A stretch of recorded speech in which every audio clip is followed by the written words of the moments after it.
J'ai été très coincé quand on m'a proposé le sujet, parce que quelqu'un qui a été ancien membre du gouvernement, et on lui demande de parler des raisons d'État. Le gouvernement lui-même, dans un pays, c'est la raison d'État. Oui. Je vais vous dire pourquoi. On est 20 millions, et puis un matin, on dit que 35 sont ministres. C'est la raison d'État. Il n'y a pas de concours, il n'y a pas d'examen. Quelquefois même, tu te demandes, mais pourquoi on a pu choisir lui-là et pas moi? C'est au nom de la raison d'État. Il m'a demandé de traiter du thème défis et enjeux de la lutte contre l'impunité face à la raison d'État. Pour faire bref, je vais vous proposer un plan de communication. Je vais faire une petite introduction, je vais donner quelques définitions, et puis je vais analyser le sujet au plan international, je vais l'analyser aussi au plan national, et puis je ferai une conclusion.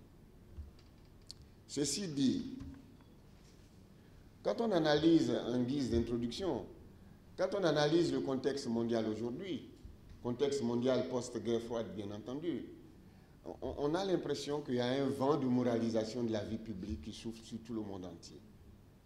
Qu'on soit au plan national, qu'on soit au plan international, la tendance lourde de l'évolution du monde aujourd'hui, c'est que tout le monde est pour qu'on moralise la vie publique. Et la marque de fabrique de cette tendance, c'est le principe d'égalité. À longueur de journée, on dit que nous sommes tous égaux. Nous sommes tous égaux. C'est au nom de ce principe que ce vent a soufflé depuis la chute du mur de Berlin sur le monde entier. Et puis, il y a la mondialisation qui est venue donner l'impression que le monde était un monde de peuples désormais et qu'il n'y avait plus d'État. On a dit que désormais c'était les peuples. Il n'y avait plus d'État. Et la conséquence, et tout le monde a jubilé, on a dit que s'il n'y a plus de monde d'État, que le monde c'est un monde de peuples, la conséquence, c'est que la lutte contre l'impunité va être beaucoup plus aisée, puisque les frontières vont disparaître et qu'on peut poursuivre quelqu'un au Burkina, même s'il est parti de la Côte d'Ivoire, et vice-versa. Mais malheureusement, on s'est rendu compte très rapidement qu'il existait un obstacle qu'on appelle la raison d'État. Et je vais vous dire ce que j'ai pu retenir comme définition.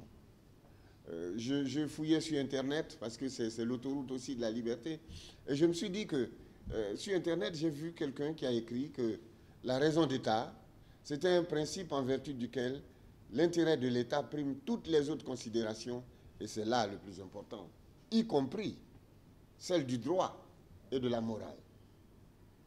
La raison d'État, y compris celle du droit et de la morale. Alors, moi, en tant qu'ancien membre du gouvernement, je ne voudrais pas trahir des secrets, et je dis, bon, c'est un principe au nom duquel l'exception devient la règle, tout simplement, où l'impossible devient possible. Voilà. C'est ce que mettre sous votre autorité, sous l'autorité des magistrats, c'est ce que l'ancien ministre a donné comme définition. La raison d'État, c'est le principe au nom duquel l'impossible devient possible. Voilà. Je ne sais pas qui dit mieux, tout à l'heure dans les débats, on verra. Et je dis que ce principe se manifeste au plan international comme au plan national. Voilà, ce n'est pas fait pour les pays gaudiaux comme on en connaît, ou ce n'est pas fait pour les pays civilisés comme on en connaît, mais la raison d'État existe sous tous les cieux. Au plan international, l'enjeu de la lutte contre l'impunité, c'est quoi? C'est de moraliser le comportement des États sur la scène internationale.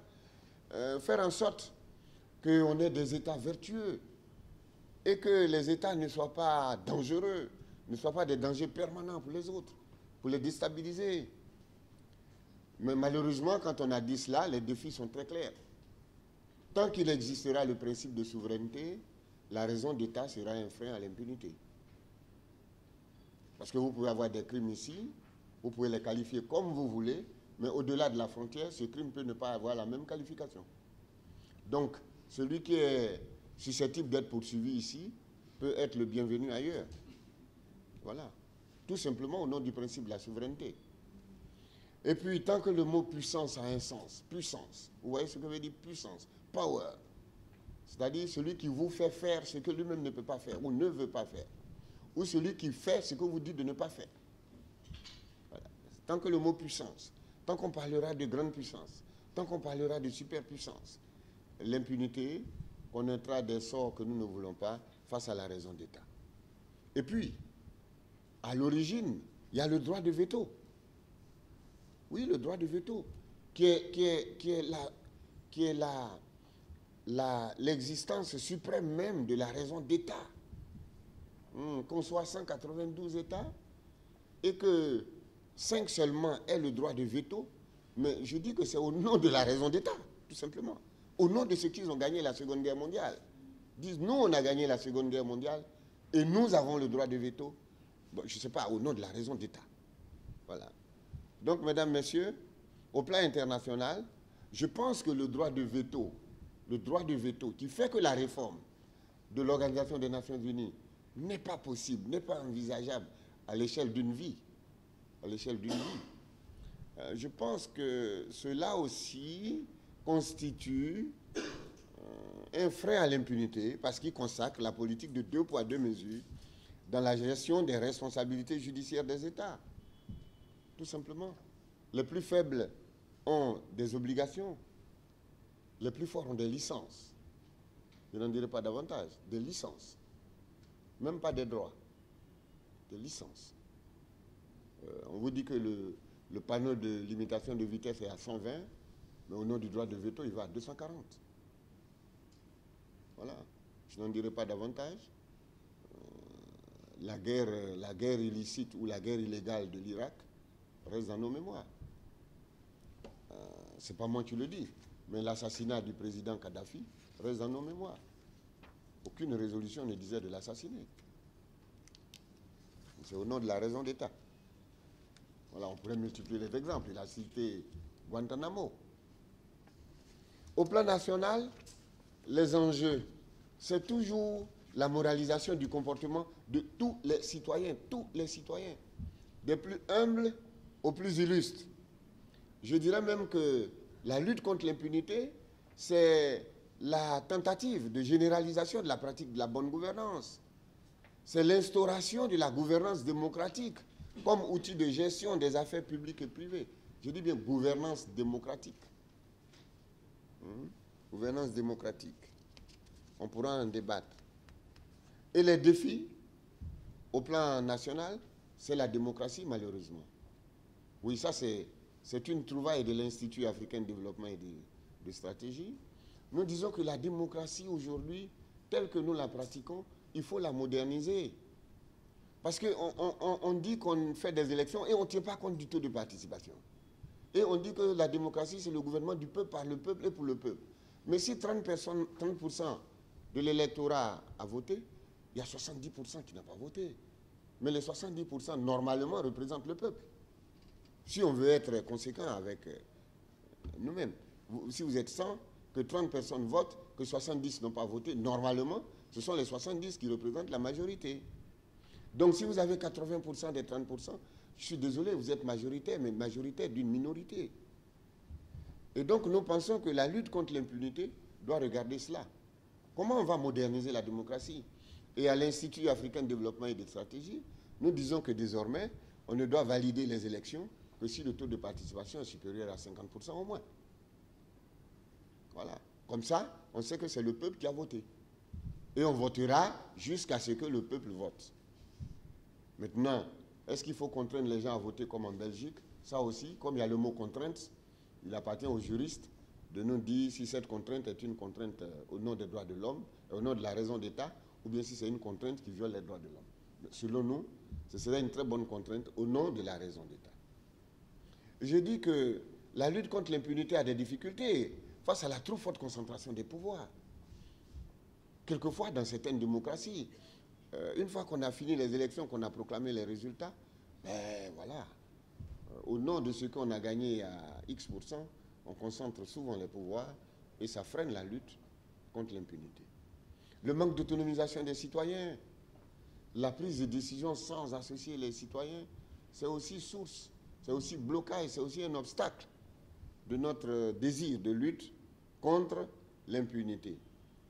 La conséquence, en tant que président de l'Institut africain de développement et de stratégie, fait que tant que la démocratie sera la dictature de la majorité simple et non le consensus autour du vainqueur, la raison d'État sera un frein à la lutte contre l'impunité. La démocratie, nous l'avons répété quand nous étions jeunes, que c'était la dictature de la majorité. Nous nous rendons compte, 50 ans après, oui, on a répété quand j'avais 14 ans, mais on se rend compte 40 ans après que ce n'est pas vrai du tout. La démocratie est tout sauf la dictature de quelque chose. La démocratie, c'est le consensus. Et donc, il faut que nous nous engagions à moderniser la démocratie pour qu'elle ne soit plus synonyme de dictature, mais qu'elle soit synonyme de compromis, qu'elle soit synonyme de consensus, qu'on retrouve les institutions comme on en retrouve. Il n'y a pas de standard en la matière, il n'y a pas de modèle à copier. Mais moi, je pense que dans toutes les institutions, si les pourcentages obtenus lors des élections étaient reflétés, peut-être qu'on s'en porterait mieux dans nos démocraties.